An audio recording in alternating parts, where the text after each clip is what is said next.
प्रार्थना ले लेते हैं पहले। ओम शुक्लांबरम धरम विष्णु शशिवर्णम चतुर्भुजं प्रसन्नवदनं ध्यायेत् सर्वविघ्नोपशान्तयेत्। सरस्वती नमस्तुभ्यं वरदे कामरूपिणे विद्यारंभं करिष्यामि सिद्धिर्भवतु मे सदा। गुरुर्ब्रह्मा गुरुर्विष्णु गुरुर्देवो महेश्वरा गुरुर्साक्षात् परब्रह्म तस्मै श्री गुरवे नमः। ईश्वरो गुरुरात्मेति मूर्तिभेद विभागिने व्योमवत् व्याप्त देहाय दक्षिणामूर्तये नमः। माँ का आह्वान करते हैं। अरुणां करुणातरंगिताक्षीं धृतपाशाङ्कुशपुष्पबाणचापाम् अणिमादिभिरावृतां मयूखैः अहमित्येव विभावये भवानी। आप सभी साधकों के हृदय में विराजमान जगदम्बा भगवती श्री राज राजेश्वरी ललितांबिका महात्रिपुर सुंदर के चरणों में कोटि कोटि प्रणाम, बड़ों को वंदन। श्री मात्रे नमः। जय श्री कृष्ण। हम वाराही अष्टोत्तर शतनामावली को देख रहे हैं। अब तक हमने 60 नाम के बारे में देख लिया था। आज हम उससे आगे करते हैं।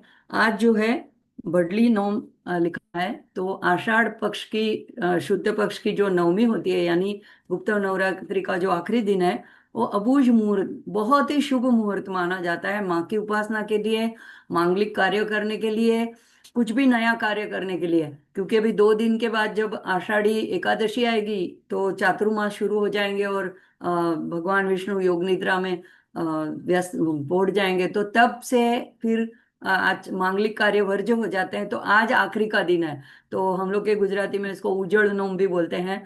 तो ऐसे शुभ अवसर पर हमारा जो ये माँ के प्रति हमारी एक आराधना ही शुरू है।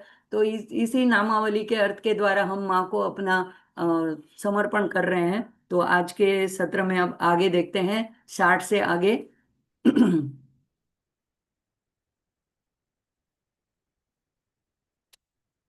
तो अब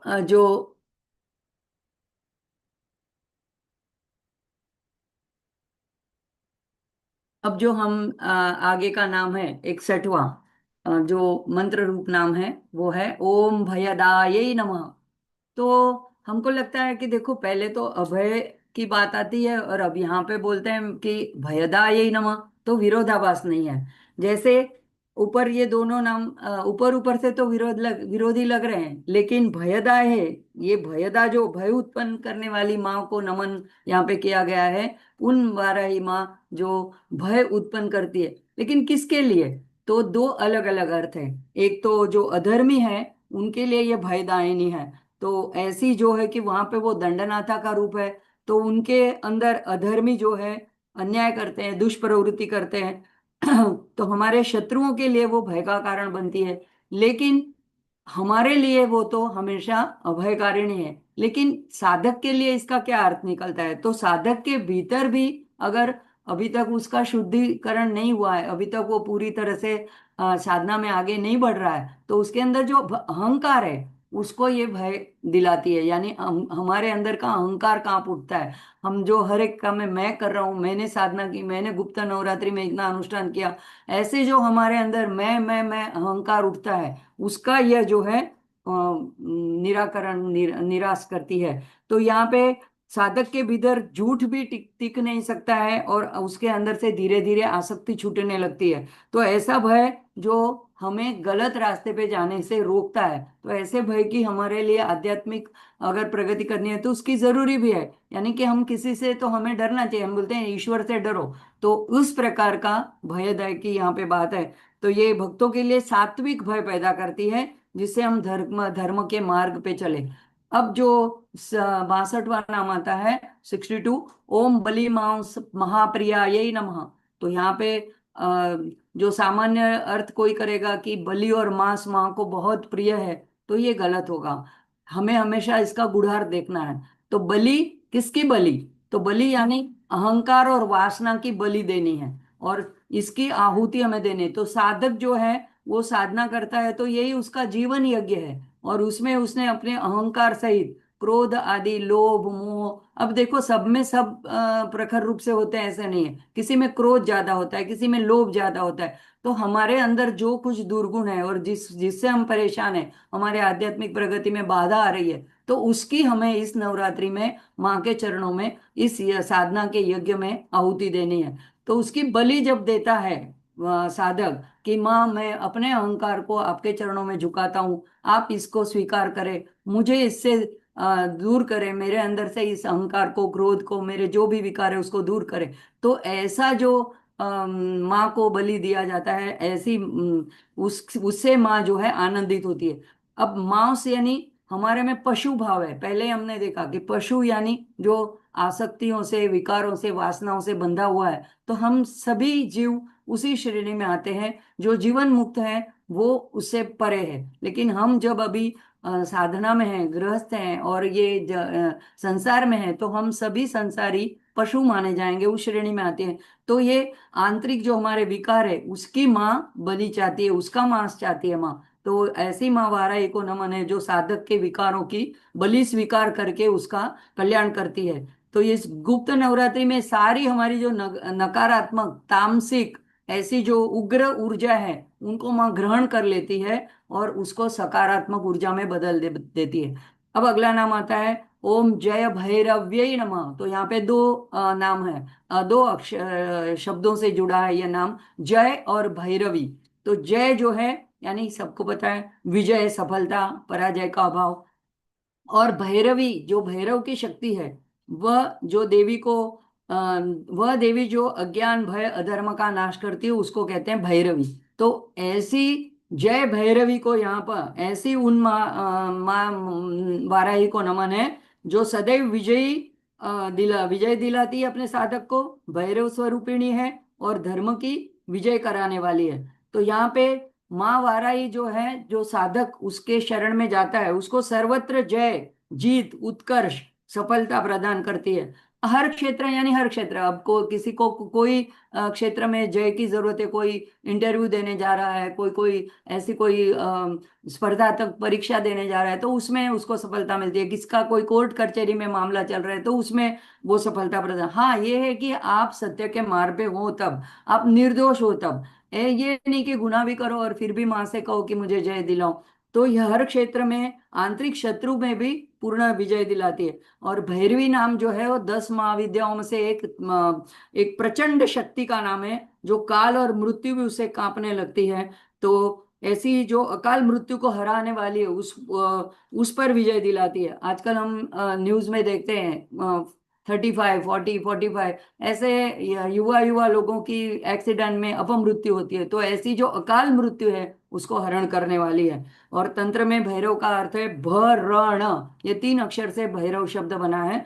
तो भ यानी भरण यानी धारण शक्ति, और र यानी रमण और रक्षण, और व यानी वमन यानी लय। तो ये त्रिदेव की जो शक्ति है, इस तरह जो सृष्टि की त्रिशक्ति है, तो ये भैरवी जो है वो सृष्टि को धारण करती है, साधकों की रक्षा करती है और अधर्म का संहार करती है। तो तीनों प्रकार से ये कार्य करती है और इसीलिए इसको जय भैरवी कहा गया है।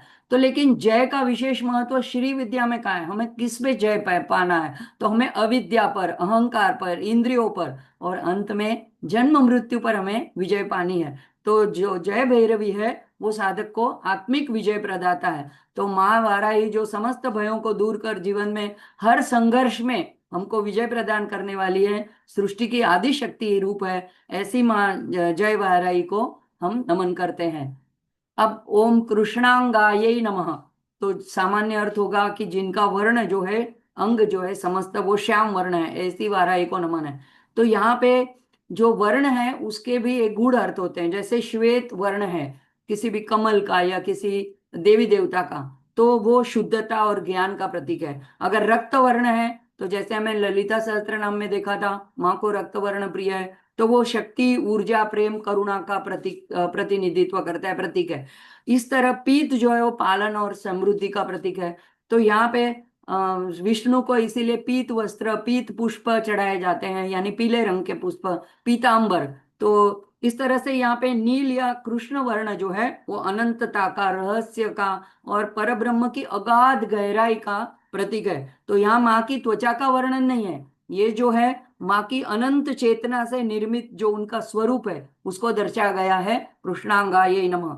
तो माँ के तो अनेक रूप है, कभी वो रक्त वर्ण है, कभी नील वर्ण है, कभी कृष्णा वर्ण है। तो कृष्णांगा जो है वो उनके रहस्यमय उग्र स्वरूप को दर्शाया गया है। तो इसका विस्तृत अर्थ हमने हमने जो नीला ये पहला नाम देखा था गए सत्र में, तो उसमें नील वर्ण का जो विस्तृत अर्थ देखा था।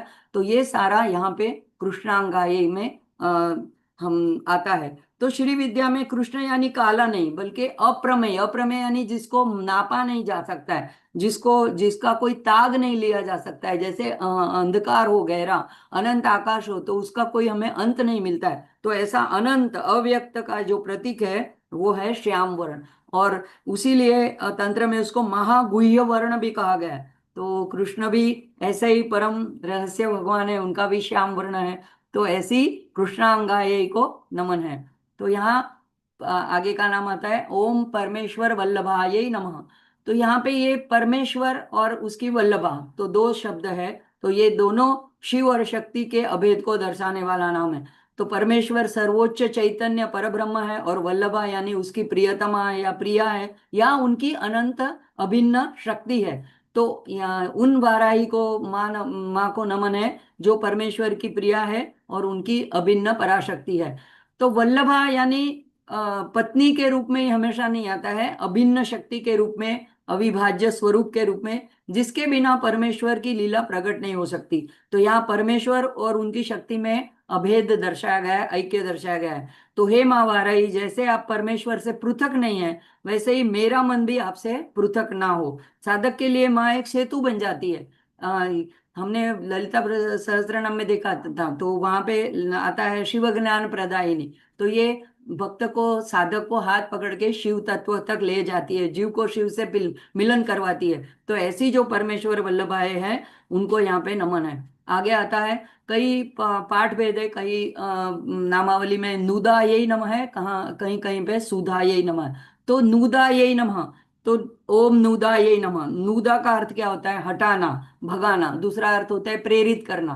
तो यहाँ पे ऐसी माँ वाराही को नमन है जो नूदा स्वरूप है। यानी क्या करती है? तो भक्तों के कष्टों को, उनके अशुभ को, उनकी नकारात्मकता को, इनको ये हटाती है, दूर करती है, शत्रुओं को भी भगाती है। दूसरा है उसका अर्थ प्रेरित करना। तो हमारी बुद्धि जो है उसको धर्म मार्ग पर प्रेरित प्रेरित करने वाली है। अगर सुधा यही नमा लेते हैं तो अमृत वर्षिणी है, तो साक्षात अमृत स्वरूपा है। तो हमने देखा वो आज्ञा चक्रेश्वरी है। तो आज्ञा चक्र में है, जब कुंडलिनी सहस्त्रार में जाती है तो आज्ञा चक्र से लेकर के सब सुधा की वर्षा होती है। तो यहाँ पे ये उसका अमृत स्वरूपा नाम सुधा यही नमक के द्वारा प्रतीत होता है।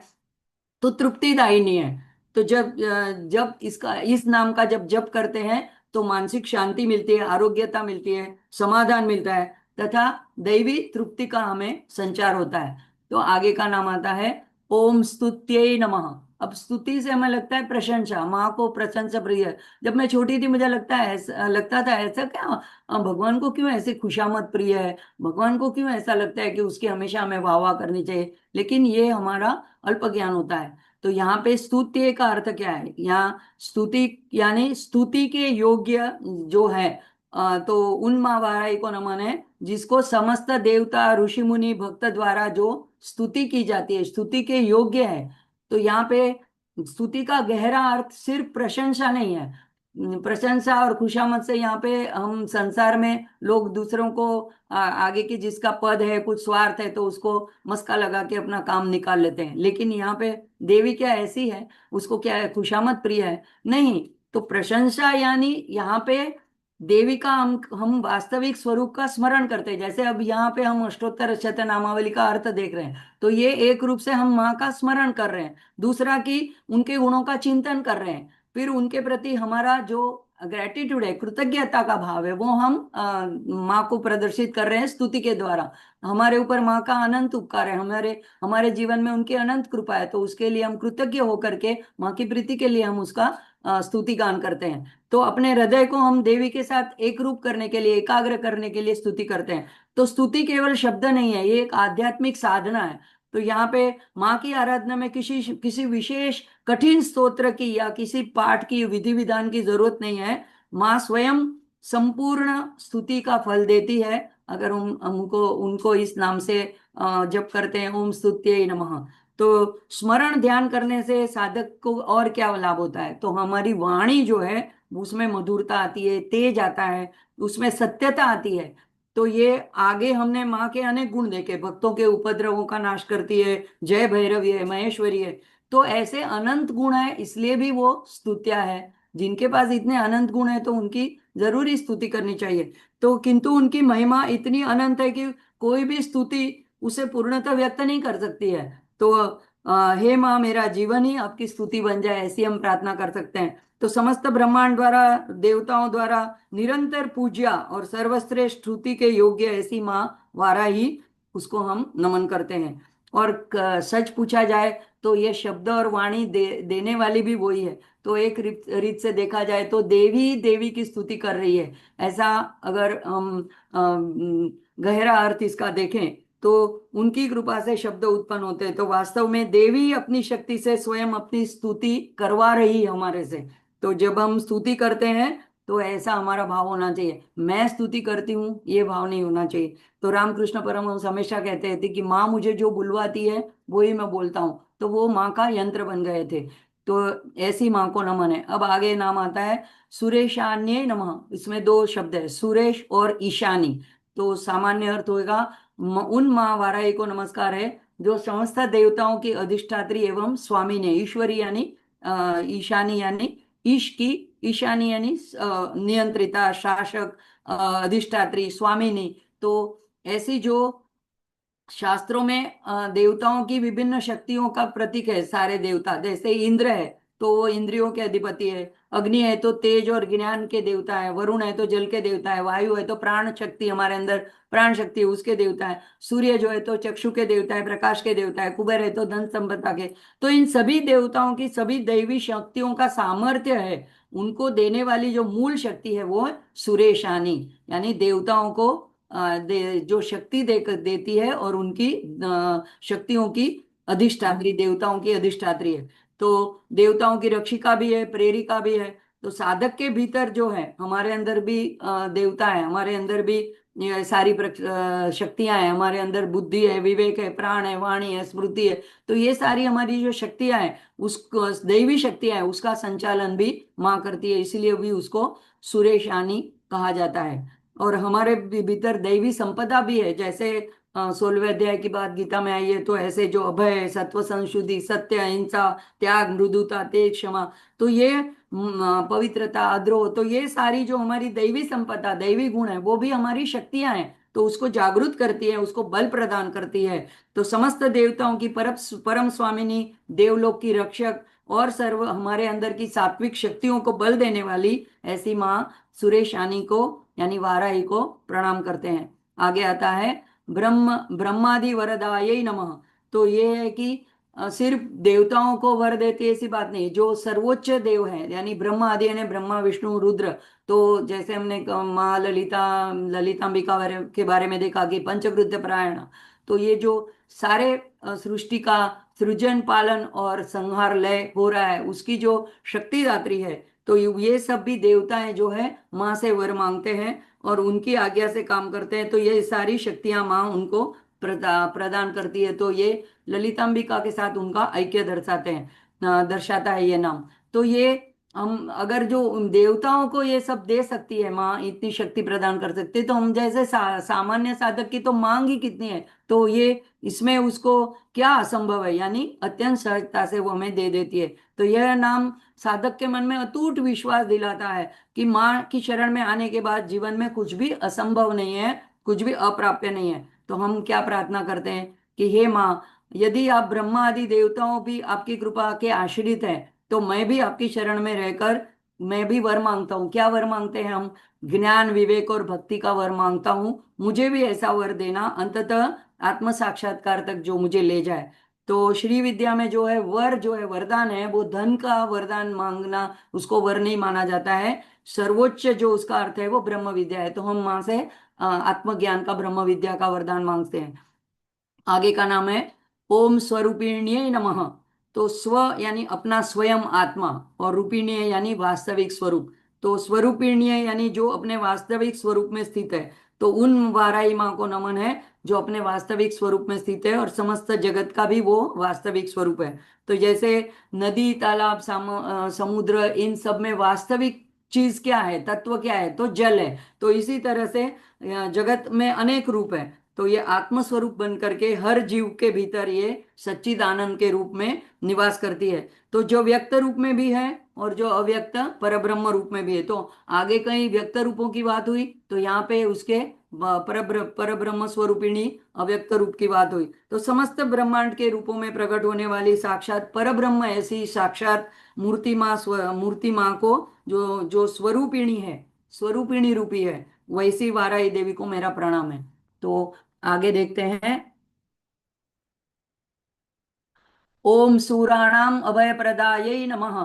तो देवताओं को जब भी असुरों की असुरों से भय होता है, स्वर्ग के ऊपर उनका राज्य हो जाता है, जैसे हम पुराणों में पढ़ते हैं, तो तब देवता जो है देवी की शरण में जाता है। सप्तशती में भी देखा, इंद्र को आगे करके सब देवता विष्णु के पास जाते हैं, शंकर शिव जी के पास जाते हैं, लेकिन बाद में अंत में देवी को प्रागट्य होना पड़ता है। जैसे भंडासुर के वध के वक्त भी देवी का प्रागट्य यज्ञ करके, शिव जी बड़ा महायज्ञ करके देवी का प्रागट्य होता है चिदग्नि कुंड से। तो सुराणाम यानी युद्ध में परास्त होते ही तो इंद्र आदि देवता है जब सारे माँ की शरण में जाते हैं, तो यहाँ पे उनको भय से मुक्त करा के अभय प्रदान करने वाली माँ को नमन है।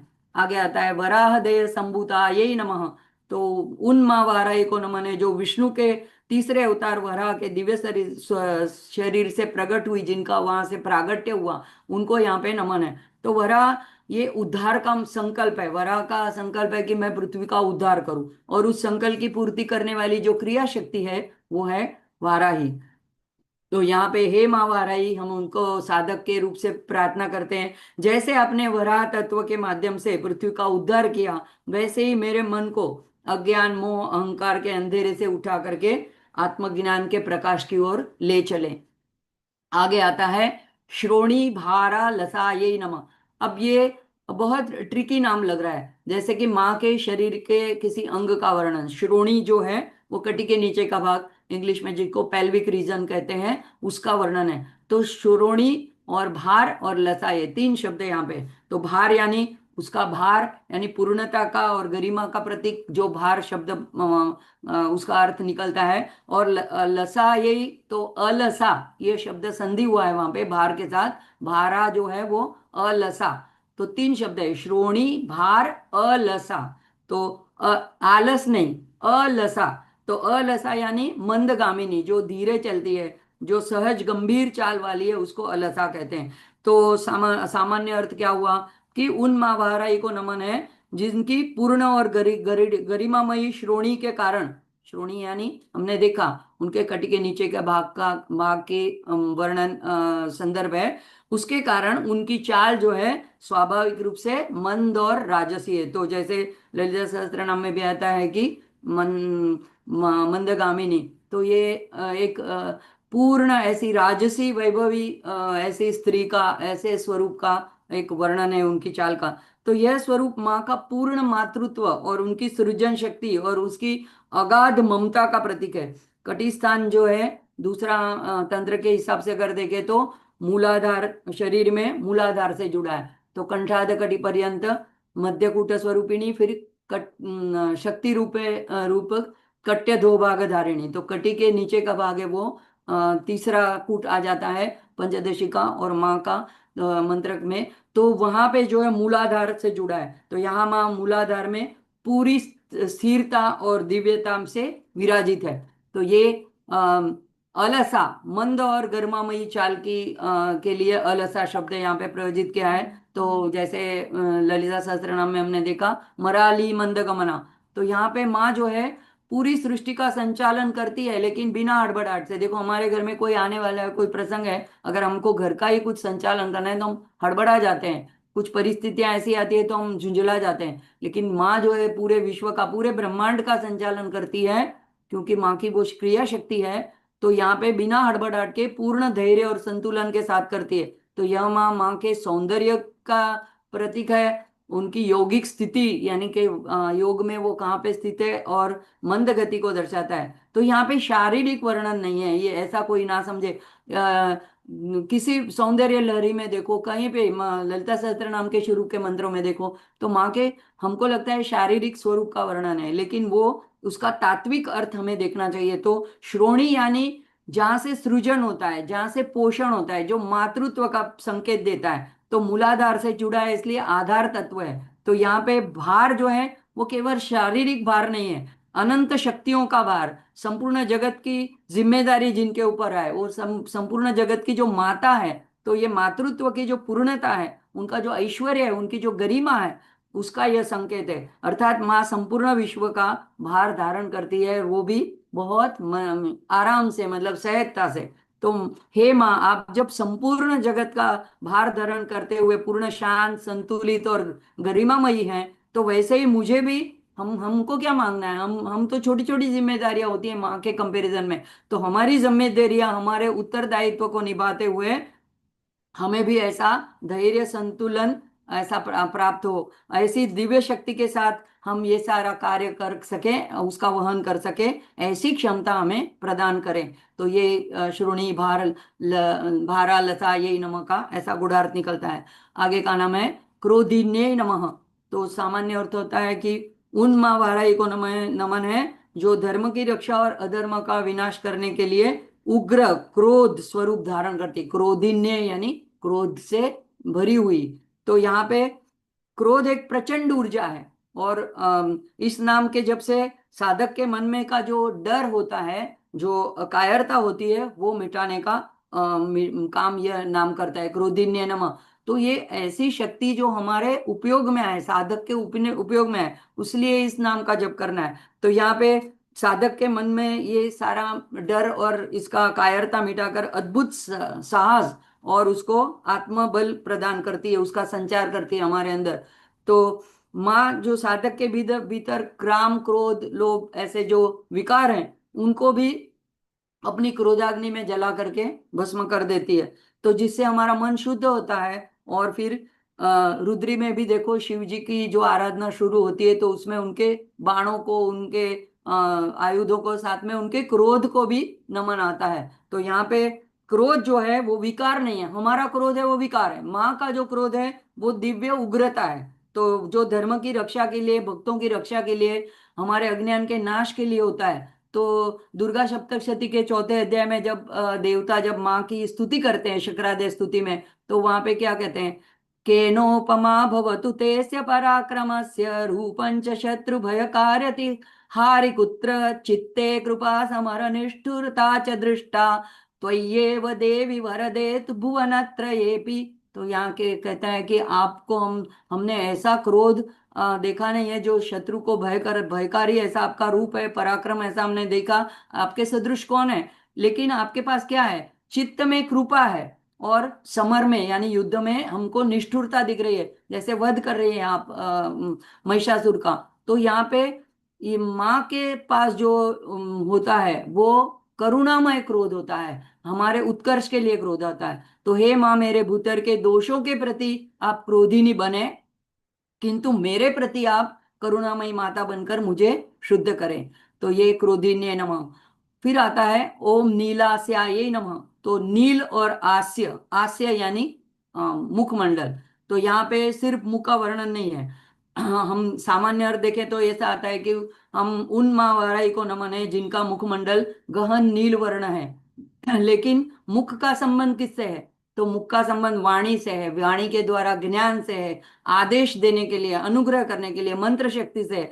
तो अर्थात यहाँ माँ के ज्ञानमय मुखारविंद का वर्णन है। तो श्री विद्या में जो नील है, हमने आगे भी देखा, तो अनंत चिदाकाश है, रहस्य है, समाधि है, असीम चेतना है। तो नीलास्याय यानी जिनके मुख से निकलने वाली जो वाणी है, वो अनंत ज्ञान की गहराई से उत्पन्न होती है। तो हमने श्रीमद् वाग भवकूट कहा गया है माँ का, तो चेहरा जो वाग भवकूट, तो यानी वाणी और मंत्र शक्ति, इनकी प्रधानता है। तो यहाँ पे वह मुख जो आदेश देता है, मंत्र प्रदान करता है, तो माँ का मुख उस उनकी प्रत्येक वाणी ज्ञान और विवेक से युक्त है। तो यहाँ पे ये मारा वाराही माँ का जो नील मुख है वो समस्त वेद, समस्त मंत्र, समस्त तांत्रिक ज्ञान का संकेत है, जो अनंत चिदाकाश से प्रकट होता है, जिसका प्रतीक नील है। यानी हमने कहा कि जो ब्लैक होल उसमें से विस्फोट हुआ, और साइंस में से कहते हैं उससे से फिर शब्द प्रकट हुआ, ओमकार या रिमकार, और उसमें से फिर पूरा विश्व प्रकट हुआ। तो यहाँ पे माँ को कहते हैं, हे माँ, मेरी वाणी को भी आपकी तरह गंभीर, सत्य, करुणामयी और ज्ञानमयी बना दे। और इसके साथ साथ मेरे मुंह से कभी कटु वचन ना निकले, किसी को दुख का कारण बने ऐसा वचन, ऐसा मेरे मुंह से ना निकले। तो यही प्रार्थना है। आगे आता है, ओम शुभदायै नमः। शुभदा यानी जो शुभ को देने वाली, शुभ यानी माँ का यहाँ पे करुणामय मंगलकारी अनुग्रह रूप प्रकट है। एक बार तो क्रोधिन्य आया और अभी यहाँ पे ये करुणामय रूप। तो दा यानी देने वाली, तो उन माँ वाराही को प्रणाम है जो समस्त प्रकार का शुभ और कल्याण प्रदान करती है। तो हमारा श्लोक भी है, सर्व मंगल मांगल्ये शिवे सर्वार्थ साधिके शरण्ये त्र्यंबके गौरी नारायणी नमोस्तुते। तो माँ जो है सर्व मंगल, शुभ यानी सब मंगल, कल्याणकारी, पवित्रता, सौभाग्य, उन्नति, आध्यात्मिक उन्नति, तो ये सबकी प्रदाता है। तो शुभ का बहुत व्यापक अर्थ है शास्त्र में। जो आत्मा को उन्नति को ओर ले जाए वो शुद्ध, उसको शुभ कहा जाता है। हम क्या समझते हैं कि हमको कुछ समृद्धि मिल जाए, धन मिल जाए, हमारे मन के हिसाब से हो जाए, सब मंगल कार्य हो जाए, तो उसको हम शुभ समझते हैं। लेकिन आध्यात्म में धर्म को जो बढ़ाता है, चित्त को जो शुद्ध करता है, जो अंततः ईश्वर प्राप्ति का साधन बने, उसको कहा जाता है शुभ। तो इस तरह कभी कभी हर सुख जो हमें मिलता है वो शुभ नहीं होता है, और हर दुख जो हमें प्राप्त होता है वो अशुभ नहीं होता है। तो माँ माँ का अगर दंड भी है तो भी शुभ के लिए है। तो यानी उसके सभी कार्य वो शुभदायिनी है। श्री विद्या में शुभ का सर्वोच्च अर्थ है चित्त की शुद्धि और आत्म स्वरूप का जागरण। तो यदि हमारे जीवन की कोई घटना हमें माँ के निकट ले जाती है तो वो हमारे लिए शुभ शुभ है, चाहे बाहर से वो कितनी भी कठिन हमें दिखाई दे रही हो। तो माँ कभी दंड, कभी कृपा, कभी परीक्षा दे करके, तीनों प्रकार से, लेकिन हमारी हमेशा माँ शुभ ही चाहती है। तो हे माँ, मेरे जीवन में मेरा कल्याण हो, वही शुभ प्रकट करे जो मुझे आपके निकट ले जाए। और आज में आगे का नाम है ओम शुभ वारिण्य नमः। तो वारिणी यानी वर्षा करने वाली, तो अमृत बरसाने वाली, प्रदान करने वाली। तो शुभ, मंगल, कल्याण, भद्र का वर्षाव करने वाली। तो यहाँ पे सामान्य अर्थ है उन माँ वाराही को नमन है जो संपूर्ण जगत में मंगल और कल्याण की वर्षा करती है, उसका प्रसार करती है। तो अशुभम वारयति इति शुभ वारिणी, ऐसा भी एक अर्थ आता है। यानी वारयति यानी रोकना, तो अशुभ को जो वारयति रोक देती है, हटा देती है, और उसी को कहते हैं शुभ वारिणी। तो अशुभ, अमंगल, विघ्न जो होते हैं, अनिष्ट होते हैं, उसको हमारे जीवन से वो दूर भगा देती है और शुभ की वर्षा करती है। तो साधक के जीवन में इसका महत्व ऐसे है कि अशुभ संस्कारों को हटाकर आत्मज्ञान का शुभ उदय करती है। तो हे माँ, मेरे जीवन में बाहरी भीतरी सभी अमंगल को आप दूर करें और शुद्ध, शुभ, शुद्ध दिव्य चेतना का उदय करें। तो ये जीवन से दरिद्रता, दुर्भाग्य, उसको दूर करने के लिए, सौभाग्य प्रदान करने के लिए, सत्य धर्म के मार्ग पे चलाने के लिए माँ का यह नाम प्रेरणा देता है। तो जीवन में ऐसे परम कल्याणकारी, कल्याण प्रदान करने वाली मंगलमय माँ को प्रणाम करते हुए आगे बढ़ते हैं। अब ये सारे तीन जो नाम है एक साथ आते हैं। देखो, शत्रुनाम वाक स्तंभनकारिण्य नमः, शत्रुनाम गति स्तंभनकारिण्य नमः, शत्रुनाम मति स्तंभनकारिण्य नमः। तो वाक यानी वाणी, गति यानी क्रिया, और मति यानी बुद्धि। तो हम कर्म करते हैं तो इन तीनों, काया वाचा मनसा, तो ये तीन जो हमारे करण हैं, तो इन तीनों करणों में शत्रुओं का नाश करने की यहाँ पे भावना की गई है, माँ को प्रार्थना की गई है।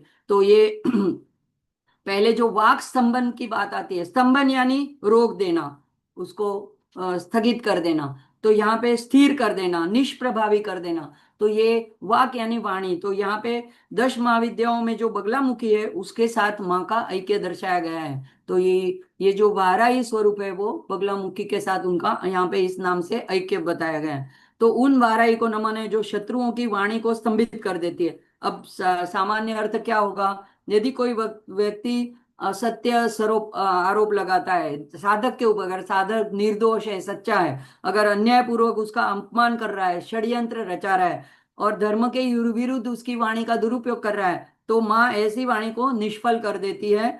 और इसीलिए उनका नाम है वाक स्तंभिन कारिण्य नमः।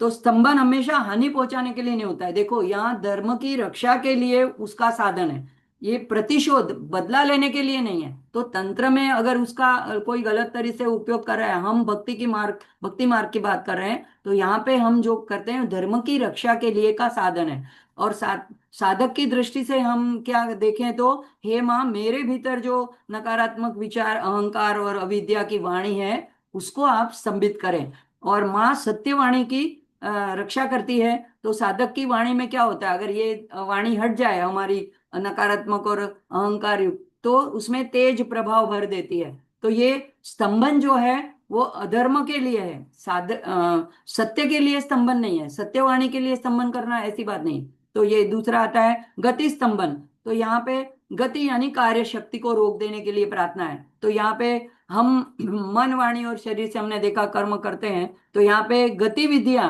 जो शत्रु की, एक तो पहले वाणी, लेकिन कुछ वो लोग गतिविधियां करते हैं तो उनकी उनको कमजोर कर देती है, पंगु कर देती है, उनको सुन्न कर देती है। तो यहाँ पे शारीरिक क्रिया की बात है, शारीरिक शारीरिक रीत्या कोई अगर कोई हानि पहुंचाने चाहता है तो उसकी गति को स्टॉप कर देती है। तो उनकी कुछ योजनाएं हैं साधक के विरुद्ध, तो वो योजनाओं को असफल कर देती है। अनुचित गठबंधन किए हैं तो उनको भी वो तोड़ती है। तो अधर्म की जो गति है उसको रोकने के लिए ये प्रार्थना की गई है। तो हे माँ दंडनाथा, यदि कोई अधार्मिक शक्ति मेरे आध्यात्मिक मार्ग में बाधा डालती है और उनकी गति योजना उसके प्रभाव को आप निष्फल कर दें, तो साथ ही मेरे भीतर के विकारों को भी आगे बढ़ने से रोक दे। देखो स्तंभन दो तरह से, बाहर का भी और आंतरिक। तो हमारे भी अगर अंदर ऐसे कोई चीजें हैं, ऐसी कोई गतिविधियां हैं, ऐसे कोई विकार है, तो उसको भी आप स्तंभन करके रोक दें। आगे आता है शत्रु नाम मति स्तंभन कारिण्य नमः। तो श्री विद्या में सबसे बड़ा शत्रु बाहर नहीं भीतर ही है, यानी षड्रिपु है और अहंकार है। तो मति जो वह बुद्धि है जो इन विकारों का समर्थन करती है।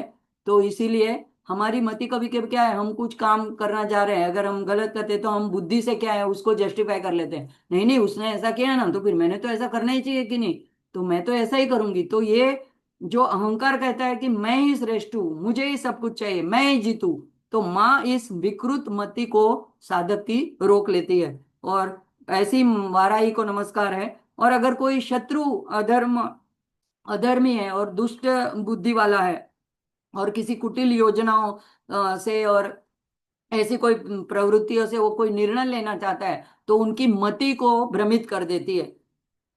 तो हम कहते हैं गुजराती में, विनाश काले विपरीत बुद्धि।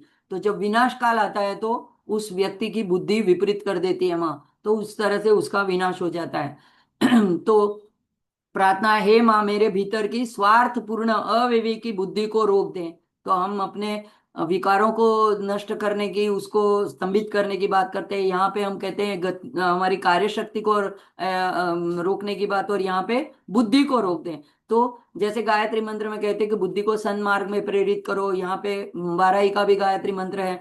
तो ये भक्तों की रक्षा के लिए हम माँ जो है शत्रुओं से बाह्य और आंतरिक सबसे सभी प्रकार से स्तंभन शक्ति के द्वारा उन शक्ति को किलित करती है और हमारे में दिव्य विवेक का उदय करती है।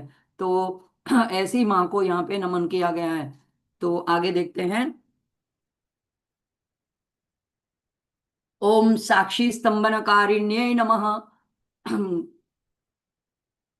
तो यहाँ पे साक्षी यानी जो गवाह देता है। तो यहाँ पे ये है कि झूठी गवाही देने वाले जो साक्षी है उनकी बात है, उनका स्तंभन कारिण्य नमः। तो यहाँ पे उन महावाराही को नमन है जो साधक भक्त के विरुद्ध झूठे गवाह, झूठे सबूत, झूठी साक्षी के रूप में खड़े हो जाते हैं। तो उनका उनको माँ को प्रार्थना है कि उनका स्तंभन कर दे, उनको रोक दे। यानी यहाँ पे क्या है, उनको नियंत्रण करना, निरोध करना, उनको सिर्फ रोक देना, निष्प्रभावी कर देना। तो इससे क्या होता है कि जो गवाह जो है वो असत्य बोल ही नहीं पाता है, वो इस तरह से कुछ गड़बड़ कर जाता है कि उसमें से सत्य प्रकट हो जाता है, सत्य को वो छिपा नहीं पाता है। तो इस तरह से यहाँ पे माँ वाराही जो है वाणी और बुद्धि के प्रभाव को स्तंभित कर देती है। फिर आध्यात्म में और इसका क्या अर्थ है, ये चलो ये तो बाहरी शत्रुओं की बात हुई। अगर हम यहाँ पे आध्यात्मिक साधना के लिए अगर इस नाम का जप कर रहे हैं, तो हमारे अंदर कौन है साक्षी, हमारे अंदर साक्षी हमारी अंतरात्मा। तो ये जो है अंतरात्मा जो हमारे कर्मों को देखता है, तो वह माँ वाराही हमें उस साक्षी भाव में हमें स्थापित करे, स्थिर करे। यानी हम किसी में लिप्त ना हो, जो कुछ घटनाएं बन रही है तो साक्षी भाव भाव से देखें। हरि करे ते मम हित खातर, जो भगवान जो करते हैं मेरे हित के लिए करता है, और मैं कुछ नहीं करता हूं, मेरा कर्तापन छूट जाए, मैं साक्षी भाव में स्थित हो जाऊं। तो ऐसा मुझे साक्षी भाव में स्तंभित कर दे, रोक दे, मेरे मन को यहाँ वहां जाने न दे, भटकने न दे।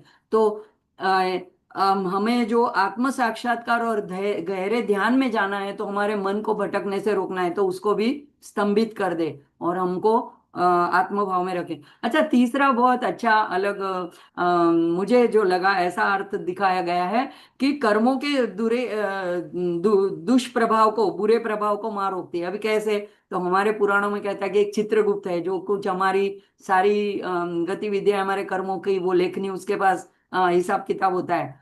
तो यहाँ पे माँ का ये जो नाम है, वो चित्रगुप्त तो एक है जो साक्षी है, दूसरा पंच महाभूत साक्षी है। जैसे कि हम सूर्य की साक्षी से कुछ कार्य करते हैं, कुछ अग्नि की साक्षी से करते हैं, विवाह वगैरह में भी अग्नि के साक्षी से वचन लिए जाते हैं। तो ये जो पंच महाभूत है वो भी हमारा सब कर्म देखते हैं और उसका साक्षी देते हैं चित्रगुप्त को। तो अब ये सारा वहां पे लेखा जोखा जो हो रहा है, तो यहाँ पे साधक का जब भक्ति बढ़ती है, पश्चाताप होता है, तो अब वो तो हिसाब तो वहां पे वो लिख चुका है। तो माँ जो क्या है करती है, बुरे प्रारब्ध को और कर्मों के उस साक्षी प्रभाव को जो है रोक कर, स्तंभित कर करके अनुग्रह करती है। तो देखो, कभी कभी भक्ति में, गीता में बताया है, संचित कर्मों का भस्म कर देता है ज्ञान। तो जब ज्ञान का उदय होता है, विवेक का उदय होता है, तो आगे के कर्मों को पूरा करने के लिए फिर से जन्म नहीं लेना पड़ता है, वहीं पे वो भस्म हो जाता है। तो यहाँ पे आगे आता है मुख स्तंभिन्य नमः। तो उन माँ वाराही को नमस्कार है जो वाणी का स्तंभन करने वाली है। मुख यानी यहाँ पे गूंगा करना, मौन कर देना। तो साधक के विरुद्ध कोई गलत तरीके से अपकीर्ति फैलाने का प्रयास करता है, कटु शब्द कहता है, निंदा करता है, कोई मिथ्या आरोप लगाता है, तो असत्य बोलने वाली जो वाणी है, उस वाणी को यहाँ पे स्तंभित करने के लिए कहा गया है। तो यहाँ पे प्रार्थना की गई है।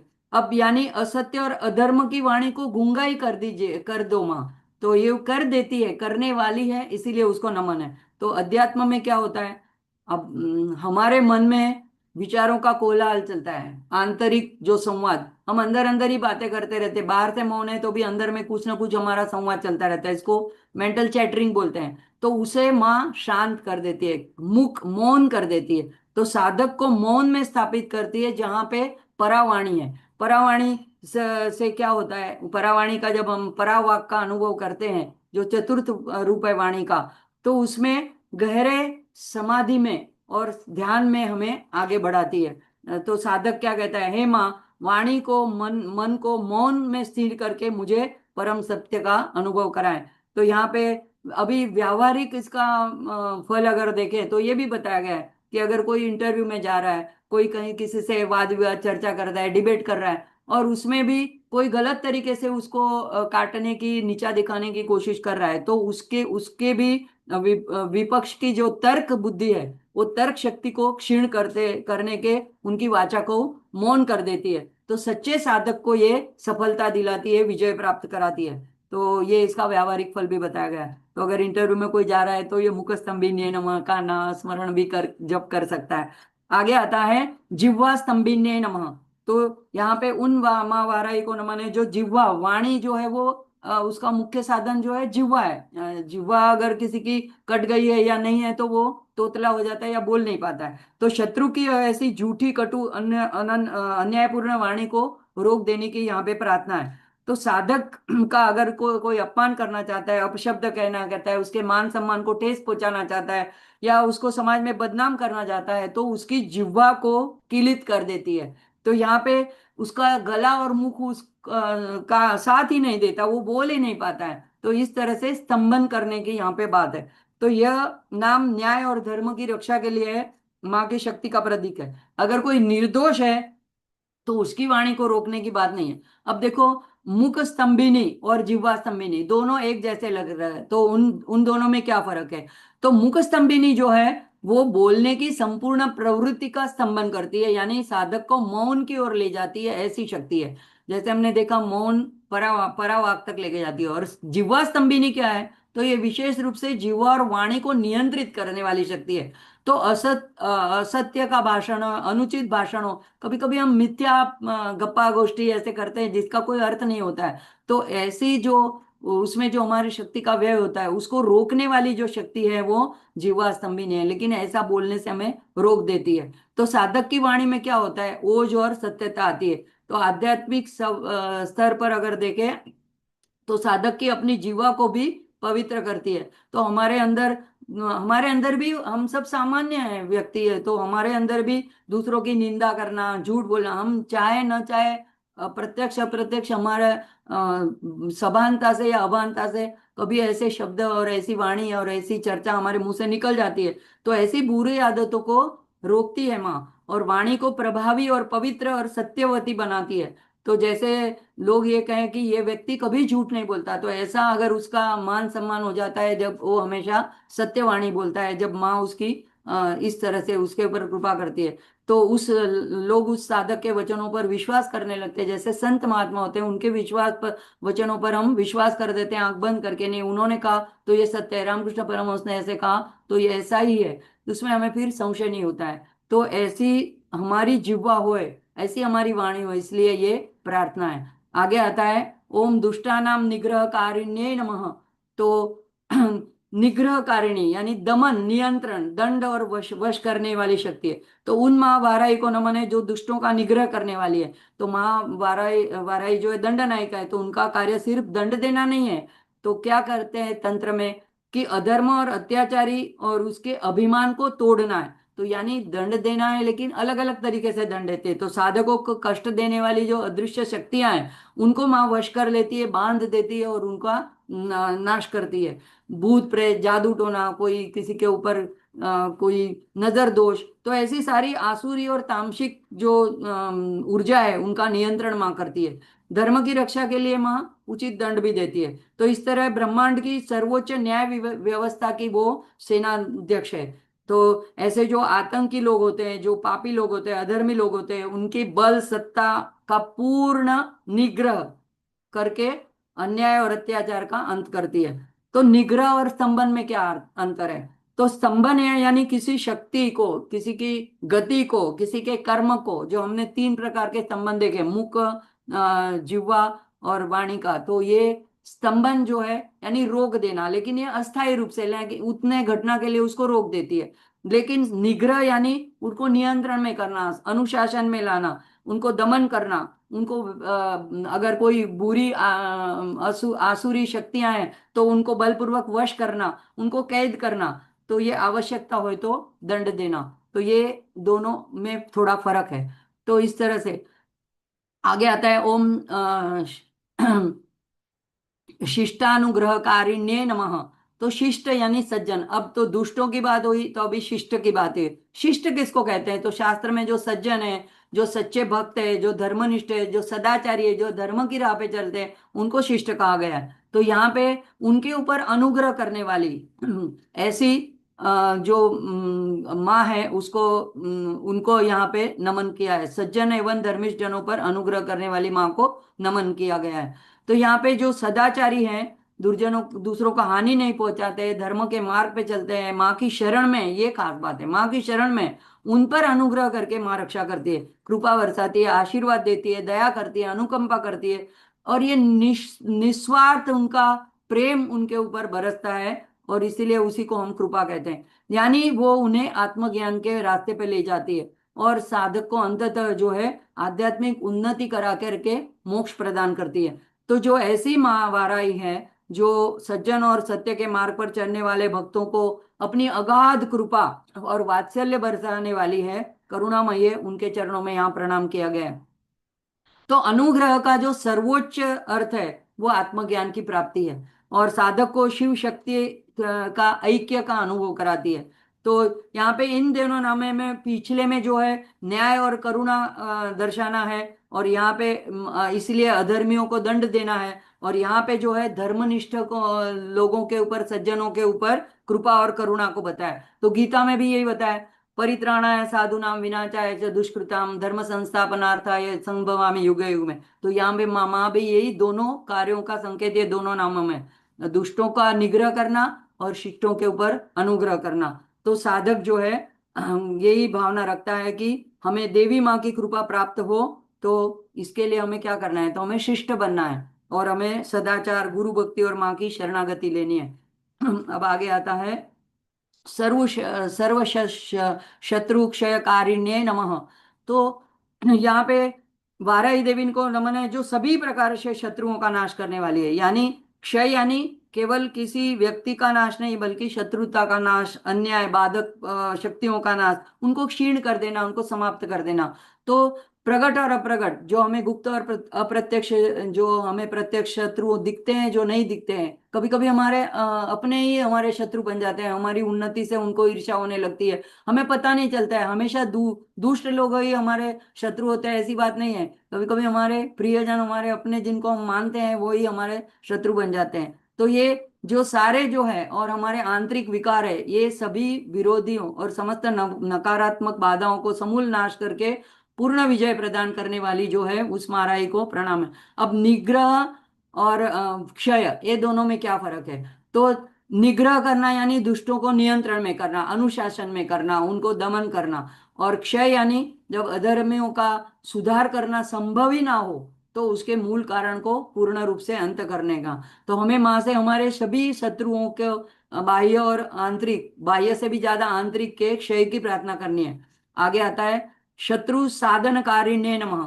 साधन यानी परास्त करना, उनको हरा देना, उनको इतना क्षीण कर देना कि थक थक करके वो शांत हो जाए। तो शत्रु के पूरे अस्तित्व के साथ उसकी सेना और संसाधनों को भी नाश कर देना, यह ये साधन के अंदर आता है। तो गुजराती में हम लोग कहते हैं धनोत्पनोत, या एकदम कच्चे रवान, मतलब पूरा ही संपूर्ण उसका जो कुछ, जिसके बल के ऊपर वो ऐसी शत्रुता कर रहा है, वो संसाधनों को ही मिटा देती है। तो ललिता सहस्त्र नाम में जैसा आता है कि पाशुपास्त्रग्नि से भंडासुर के पूरे सैन्य का नाश हो जाता है, तो सैन्य के बल से वो लड़ रहा था, अब सैन्य का ही नाश होता है। तो इस तरह से माँ जो है साधन कारिण्य है। और व्यवहारिक रूप से अगर हमारे कोई अचानक कोई बड़ी मुसीबत आ जाए, व्यापार में कोई बड़ी हानि हो जाए, कोई असाध्य रोग आ जाए, तो ऐसी सभी विपत्तियों को माँ जो है, ऐसे हमारे आसपास की जो विपत्तियां उनको साधन करके, यानी उसको परास्त करके, बीमारियों को भी परास्त करके, हरा करके, मतलब हम कितनी बार हमारी वो बीमारी हमारे साथ रहेगी, उसको भी थक कर हार के हमको छोड़कर जाना पड़ता है, तो उसको विजय प्राप्त कराती है हमको। तो साधन यानी परास्त करके विजय प्राप्त करना है, और क्षय यानी पूर्ण रूप से अंत कर देना है। तो ये थोड़ा थोड़ा सभी नामों में फर्क है। एक आखिरी का नाम देख लेते हैं आज के सत्र में। ओम शत्रु विद्वेष कारिण्ये नमः। शत्रु शत्रु विद्वेष, विद्वेषण करना यानी क्या है? तो शत्रुओं के गठबंधन को दूर करना, विरोधी दल को पराजित करना, विभाजित करना, उनको उसके गठबंधन को तोड़ना, उनमें अंदर अंदर परस्पर विरोध उत्पन्न करना। तो ये उन माँ वाराही को नमन है जो शत्रुओं में विद्वेष यानी परस्पर विरोध उत्पन्न करके उनकी शक्ति को नष्ट करने वाली। तो वर्तमान में हम देख रहे हैं, जैसे हमारे महाराष्ट्र में ये हुआ पॉलिटिक्स में, और बंगाल में, तो ये इसके प्रत्यक्ष उदाहरण है। तो अगर ये शत्रु है और गलत तरीके से गठबंधन कर रहे हैं, तो उनको माँ जो है आपस में ही वो लोग को टकरा देती है, वो लोग लड़ करके नष्ट हो जाता है। और जो सच्चे लोग हैं, वो साधक जो है, वो स्वतः उनकी जाल से, उनके षड्यंत्रों से सुरक्षित बाहर निकल आते हैं। तो आध्यात्मिक दृष्टि से क्या लगता है? तो साधक का मन जब बुरे विचारों से गठबंधन करता है, देखो हमारा मन भी ऐसा है, कभी इस छोर से उस छोर तक चले जाता है, कभी गलत विचार भी हमें सही लगने लगने लगने लगते हैं, तो उसके साथ हमारा मन जुड़ जाता है, यानी उसका गठबंधन हो जाता है। तो यहाँ पे क्या होता है, माँ क्या करती है, हम जब इस नाम का जप करते हैं, सर्व शत्रु विद्वेषणकारिण्ये नमः, तो माँ जो है हमारे वो मन को, जो आसुरी विचार और विकारों से पूरी तरह जुड़ा हुआ है, उसको अलगाव कर देती है, उसको उसका गठबंधन तोड़ देती है और उसका विद्वेषण कर देती है, जिससे हमारा मन जो है केवल माँ में लीन होने लगता है, धर्म के मार्ग पे चलने लगता है, सत्य के मार्ग पे चलने लगता है। तो अपने भक्तों की रक्षा के हेतु उनके विरुद्ध षड्यंत्र करने वाले समस्त शत्रुओं को आपस में फूट कर देती है, मतभेद कर देती है, पैदा कर देती है। इस तरह से उनका गठबंधन कमजोर हो जाता है, उनकी शक्ति कमजोर हो जाती है। ऐसी जो महाशक्ति वाराही है, उसको प्रणाम किया गया। अब देखते हैं कि जो हमको लगता है सब एक जैसे नाम है, तो जैसे हमने देखा कि स्तंभन और ये स्तंभन की बात पहले आई, तो स्तंभन में क्या करती है, क्रम की दृष्टि से हम देखें तो माँ जो है शत्रु की गति को पहले रोक देती है, स्तंभन कर देती है। निग्रह करते करती है, यानी क्या करती है, नियंत्रण में करती है, वश में कर लेती है। साधन यानी क्या करती है, उसके बाद में वश करने के बाद में उसको इतना थका थका के हरा हरा के परास्त कर देती है। और विद्वेषण क्या करती है, यानी शत्रुओं की जो एकता होती है, जो उनका गठबंधन होता है, उनको वो तोड़ती है। और क्षय यानी अंततः अगर उसमें सुधार की कोई संभावना ही नहीं है तो उनका पूर्ण नाश करना है। तो माँ दंडनायिका है, तो युद्ध में देखो अनेक प्रकार की नीतियां और दावपेच का उपयोग में लाना पड़ता है। तो हमको किस प्रकार की बाधा हमारे आध्यात्मिक विकास में हमें नड़ रही है, हमें पता नहीं है। तो ये सारे नाम हमें लगता है एक जैसे, अभी एक बार एक शत्रु की बात आ गई तो इतना इतने सारे नाम क्यों इसमें इंक्लूड किए गए हैं। तो ये देखो, ये दंड नायिका है। अब देखो दूसरे अगर किसी देवी का सहस्त्र नाम हम देखें तो उसमें ये नाम नहीं आएंगे, ये नाम सिर्फ दंड नायिका है, वाराही है, ऐसी उग्र शक्ति है, इसी में आ रहे हैं। तो ये है कि हमारी जो आंतरिक साधना है, जो हमारा आध्यात्मिक साधना है, उसका विकास करने के लिए किन किन तरह से हमारे शत्रुओं का ये रोकथाम करती है। इसलिए ये कभी स्तंभन करती है, कभी निग्रह करती है, तो ये बारी बारी से करती है। किसी किसी शत्रु को सिर्फ स्तंभन ही जरूरी है, किसी शत्रुओं का सिर्फ निग्रह करना जरूरी है, उसको नियंत्रित करना जरूरी है, और किसी शत्रु शत्रु का परास्त करना, उसको हराना जरूरी है, और किसी का विद्वेषण, उसका गठबंधन तोड़ना जरूरी है, और किसी का क्षय करना, पूर्णतः नाश करना जरूरी है। तो साधक की दृष्टि है, माँ वाराही जो है साधक के भीतर उपस्थित सभी नकारात्मक संस्कारों को, विकारों को, परस्पर जो सहयोग है उनको समाप्त कर देती है, जिससे उनका प्रभाव क्षीण होकर अंततः आत्मज्ञान का प्रकाश प्रकट हो जाता है। तो इस अविद्या के समूह का विघटन करना, यही इस नाम में अपेक्षित है। तो मुझे लगता है समय हो चला है।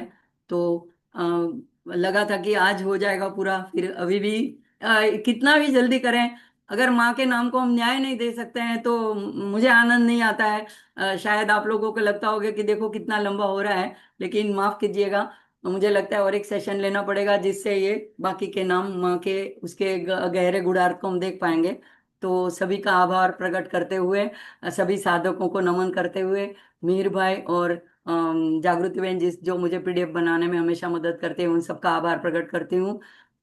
और माँ की आज नवरात्रि का जो 9वां दिन है, इसमें जो हमारे से जो माँ की कुछ आराधना हो पाई हमसे, आप लोगों ने श्रवण भक्ति करी, मेरे माँ से माँ ने कुछ बुलवाया, उसके लिए माँ की भी आभारी हूँ। और यही हमारी नवरात्रि में आज के शुभ अवसर पे माँ के चरणों में हमने ये चिंतन स्मरण को हो ये अर्पित किया। माँ उसको स्वीकार करें और हम सब पर कृपा करें, और माँ ये इसमें जितने भी अर्थ बताए इन सब का हमें ज्ञान प्रदान करे, हमारे शत्रुओं को परास्त करे। यही प्रार्थना के साथ हम सत्र को समाप्ति को ओर बढ़ाते हैं। ओम पूर्णमद पूर्णमिदं पूर्णात् पूर्णमुदच्यते पूर्णस्य पूर्णमादाय पूर्णमेवावशिष्यते। ओम असतो मा सद्गमय तमसो मा ज्योतिर्गमय मृत्योर्मा अमृतं गमय। ओम शांति शांति शांति। हरि ओम श्री गुरुभ्यो नमः। हरि ओम। वाराही देवी को वारंवार नमन। नवरात्रि में बहुत अच्छी तरह से हमने आराधना करी, सभी का बहुत बहुत आभार। अ, सब अब एक साथ में हम जयकारा करेंगे। अपने आप अनम्यूट होकर के माँ का जयकारा का जयकारा करेंगे। ओम ॐ नमः पार्वती पते हर हर हर हर महादेव हर हर हर महादेव सभी को महादेव। जय श्री कृष्ण प्रणाम। जय महादेव। खूब सारा प्रेम। हर महादेव। श्री मात्रे नमः। कि मन नहीं खुलता है, ऐसे लगता है सुनते ही हम रहे। सभी के शत्रुओं का नाश हो, आंतरिक और बाह्य। પ્રેરણાથી બધું થાય છે, સારું થાય છે, તમારી પ્રેરણા બહુ ફળદાયી છે। बहुत सारा। बस तुम्हारा ही सब हम पर कृपा करे। वही माँ की क्रिया शक्ति है, वो ललिता से डिफरेंट नहीं है, भेद नहीं है। तो अगर आप ललिता सहस्त्र नाम करते हो, ये वाराही का स्तवन करते हो, सब एक ही माँ को पहुंचता है। ठीक है, आज का वो सत्र यहीं वो पे 108 नाम रोज जपने का कितना दिन हाँ खाली पाठ देखो, ही करते थे दीदी। ये मैं अब तो इतने समझ आ रहा है विस्तार पाठ करने ये के। मैं इतने विस्तार से लेती हूँ ना, इसके पीछे का मेरा कारण यही है।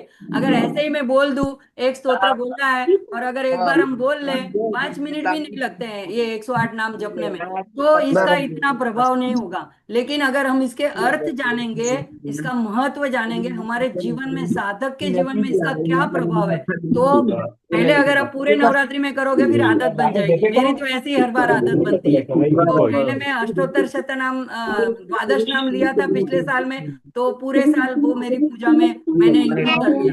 अब ये किया तो इसको इंक्लूड, 5-7 मिनट तो हम निकाल ही पाते हैं। अच्छा, इसलिए मुझे बहुत बहुत बहुत आनंद मिलता है अब दीदी। समझ आ रहा है तो दीदी जय श्री कृष्ण। लग रहा है। आभार। हाँ, धन्यवाद दीदी। धन्यवाद। थैंक यू धन्यवाद। दीदी। Thank you. Thank you thank Chetna you, बहन। धन्यवाद, जय प्रणाम। श्री कृष्ण। खूब प्रणाम बहन, खूब सारा जो श्री कृष्ण का गार्डन आड़ा। मीटिंग